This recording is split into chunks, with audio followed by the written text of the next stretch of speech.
Economia no contexto certo. Boa noite, Brasil e ouvintes da Jovem Pan. Bem-vindos a mais um Sextouro, o resumo da semana econômica no contexto certo. E é Sextouro de Sexta-feira Santa. Feliz Páscoa, garotada. O coelhinho vai chegar aí. Aê! Bom, essa semana ela foi mais curta, né? Hoje é feriado, terminou na quinta-feira. Mas, na verdade, não foi mais curta não. Sabe por quê? Porque a semana começou no domingo. Quem me segue ficou sabendo tudo em tempo real. O mundo foi pego de surpresa com a OPEP+, o grupo dos países exportadores de petróleo e aliados, que os aliados são liderados pela Rússia. O mundo foi pego de surpresa porque eles anunciaram um corte na produção diária de petróleo em mais de 1.100.000 barris por dia, de maio a dezembro desse ano. É 3% da produção mundial e o objetivo é tentar puxar o preço para cima. Preço esse que caiu 6% no trimestre que passou. Bom, essa semana subiu 6%, estava caindo 12%, tá? Já são quase 5 meses consecutivos, são 5 meses consecutivos de queda. Bom, principalmente porque os Estados Unidos estão vendendo as suas reservas estratégicas exatamente para derrubar os preços, né? E segurar a inflação global. É briga de gente grande. Bom, os piores temores em relação à inflação também voltaram essa semana por conta disso. E somado com os dados mais fracos da economia americana que foram divulgados, tudo isso alimentou os receios de uma recessão econômica americana e depois global. A palavra estagflação voltou para a boca do povo. Inflação alta com crescimento pífico, com a economia estagnada. A pancada também veio das terras lá da Oceania. Já por aqui, parece que a gente teve um pouco de alívio do lado fiscal, com o presidente do Banco Central elogiando o arcabouço fiscal e o ministro da Fazenda. Mas, por outro lado, voltaram as preocupações com a política de preços da Petrobras, que, de acordo com o ministro de Minas e Energia, vai mudar para amortecer as variações dos preços internacionais.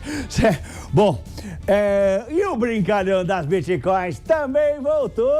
O homem mais rico do mundo, Elon Musk. Já já a gente vai falar dele no último ponto. O Trump também foi indiciado no caso da garota de programa que ele teria silenciado usando dinheiro de campanha lá em 2016. A senhora Vicky Safra passou a ser a pessoa mais rica do Brasil. O ouro quase bateu o touro de ouro, quase bateu o máximo, um novo recorde. Alguns fundos imobiliários deram um calote. Um fundo multimercado teve que fechar porque senão não ia ter dinheiro para pagar os resgates dos clientes.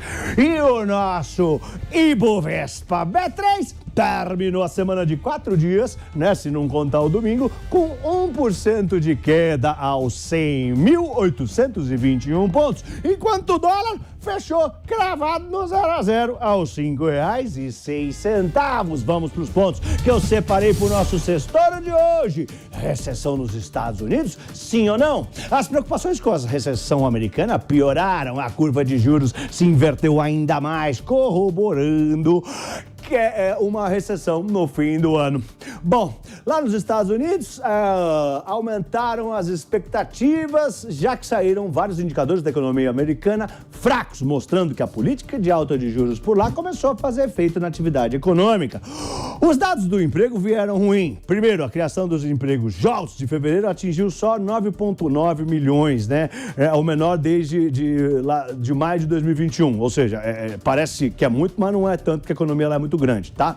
2, o ADP de março, né, que são os dados do emprego privado, cresceram só 145 mil, bem abaixo dos 210 mil novos empregos que eram esperados. O setor de serviços também fraquejou e veio no pior nível desde o aparecimento do coronavírus. As bolsas dos Estados Unidos sentiram essas preocupações, já que menos emprego leva a menos consumo, as empresas vendem menos, lucram menos, e se lucram menos, valem menos, e se valem menos, caem na bolsa. Além disso, os receios de uma recessão pressionam o Banco Central a cortar juros, o que faz, né, os investidores sacarem o dinheiro dos Estados Unidos. Se está pagando menos juros, você fica menos interessado em deixar o dinheiro lá. E isso fez o dólar enfraquecer no mundo inteiro. As pessoas, para sacar o dinheiro dos Estados Unidos, têm que vender dólar. O dólar caiu o mundo afora. Bom, a gente está vendo uma mudança de novo. A gente estava vivendo uma loucura onde as notícias ruins para a economia eram boas para a Bolsa, porque o Banco Central cortaria os juros e impulsionaria as bolsas para cima. cima. Agora, as más notícias econômicas voltaram a ser más notícias também para os investidores, já que as bolsas estão se afastando da ideia reversa de que se sai notícia ruim, né, o Banco Central tem que cortar juros e a bolsa sobe. Ou seja, voltou para onde tem que ser. Segundo ponto, petróleo e traição, novela mexicana. A decisão da OPEP+, de cortar a produção de petróleo fez o preço da commodity disparar essa semana 6% e operar acima dos $85 o barril. Lembrou todo mundo do planeta Terra inteiro que o dragão da inflação não está morto e pode acordar a qualquer momento e cuspir fogo por aí. A traição que eu falei é a seguinte: 8 meses atrás, o presidente dos Estados Unidos, Joe Biden, baixou a guarda, cumprimentou o príncipe herdeiro da Arábia com um soquinho, se esqueceu até da morte lá do jornalista americano dentro da embaixada saudita, que os Estados Unidos dizem que foi o príncipe que mandou matar. Tudo para pedir para os árabes não cortarem a produção de petróleo para o preço não subir e não piorar o cenário da inflação. Por favor, árabe. O governo Biden está vendendo as suas reservas estratégicas de petróleo esse ano exatamente para derrubar o preço do petróleo. Eles estão vendendo lote, olha só, as reservas já estão caindo bastante, né? Tinha 400 milhões de barris, já estão em 200 milhões de barris, tá? Tem caído muito a reserva deles. E o Biden falou pro OPEP+, né, que é liderada pela Arábia Saudita, que eles reabasteceriam as reservas estratégicas, iam comprar de novo para encher as reservas ainda esse ano, né? Especialmente depois que o preço do petróleo atingiu valores bem baixos e irritou os árabes. O Biden, né, que prometeu isso, parece que não cumpriu. E semana passada, um membro do governo americano disse que o plano deles era não recompor as reservas por vários anos. E então, a OPEP tá achando que os americanos enganaram eles. E os árabes, meus amigos, são os árabes. Bom, olha o rolo. Para revidar, a Arábia Saudita, né? Vale lembrar sempre que a Arábia Saudita é aliada da Rússia. Parece que a gente mora no metaverso, né? A OPEP+ é formada pelos países exportadores de petróleo, mais os aliados, que são capitaneados pela Rússia. Os Estados Unidos estão do lado da Ucrânia na guerra, né? Que tá lá em guerra com a Rússia e então apoiam, os Estados Unidos apoiam. É uma viagem, né? E os Estados Unidos vai lá falar com a...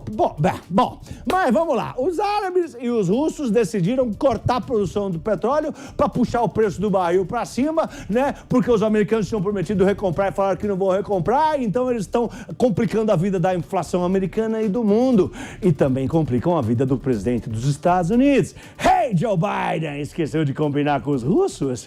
Terceiro ponto, arcabouço fiscal. Nesta semana, as incertezas em relação ao arcabouço fiscal diminuíram bastante. E a regra que vai substituir o teto dos gastos para conter a disparada da dívida pública foi elogiada pelo presidente do Banco Central. O dólar foi até 5,01 na quarta-feira. O ministro da Fazenda, Fernando Haddad, também disse a coisa boa, falou que mapeou uns 300 bilhões em potenciais receitas e reafirmou que a intenção é zerar o déficit das contas públicas no ano que vem e começar a ter contas no azul em 2025. Vai, Torinho!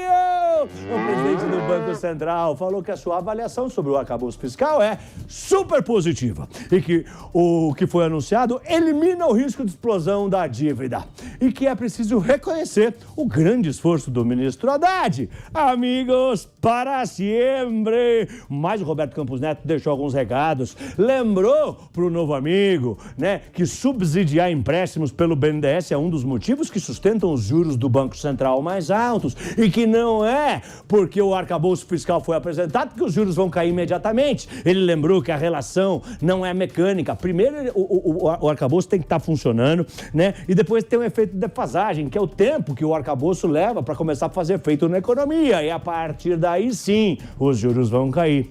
4. O ministro de Minas e Energia chacoalha as ações da Petrobras. Os investidores tomaram um susto com as falas do ministro Alexandre Silveira na quarta-feira, quando ele confirmou que a política de preço da Petrobras vai ser alterada em breve, o que deve reduzir o preço do diesel entre 22 e 25 centavos. As ações da Petrobras mergulharam na hora, a bolsa caiu para baixo dos 100 mil pontos. A Petrobras saiu correndo e emitiu uma nota negando qualquer intenção de mudança na na sua política de preços, e as ações voltaram tudo. Subiram até mais, mergulharam 4%, depois subiram 5% e até fecharam em leve alta na quarta-feira. Mas a pulga ainda está atrás da orelha de todos os investidores. Se a Petrobras vai ser um colchão para amenizar as variações de preços no mercado externo pelo bem social do Brasil, é muito bonito, é muito lindo, é legal, mas então ela não vai focar em lucro, e isso trouxe desconforto para quem investe na empresa na bolsa procurando ter lucro. Quinto ponto, manobra da Nova Zelândia assusta. Mais uma surpresa essa semana. O Banco Central da Nova Zelândia subiu seus juros acima do esperado, meio ponto para 5,25%, o dobro do 0,25% que eram sinalizados, que eram esperados.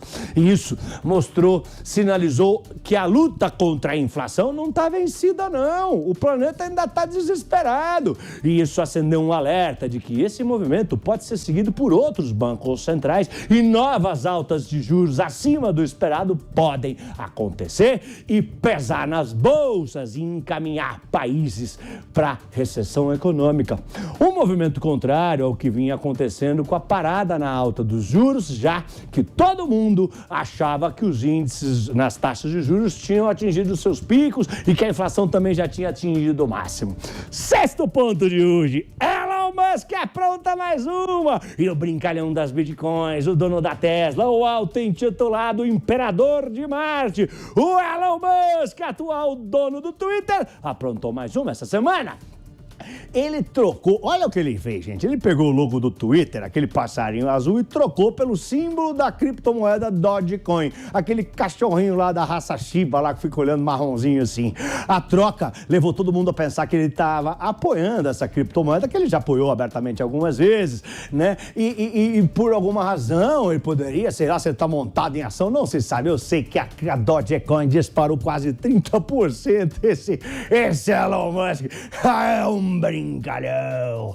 O Elon Musk é um defensor ferrenho dessa criptomoeda Dogecoin e os seus comentários sobre ela são alvos de investigação das autoridades americanas que movem uma ação envolvendo 258 bilhões de dólares por ele ter estimulado a compra dessa moeda.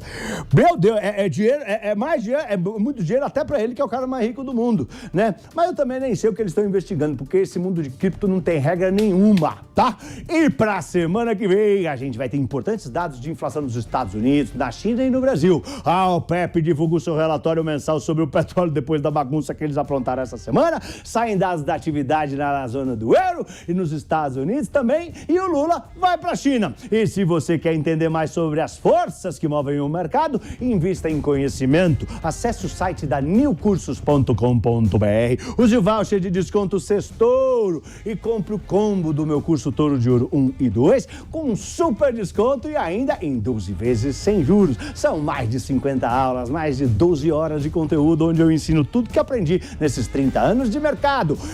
niucursos.com.br, o voucher de desconto é Sextouro. Se quiser me seguir nas minhas redes sociais, o meu arroba é @PabloSpire. Eu sou Pablo Spire. Boa sexta-feira, boa Páscoa, um lindo feriado em família. Vai, Torinho! Vai, Torinho! Fala, urso feio!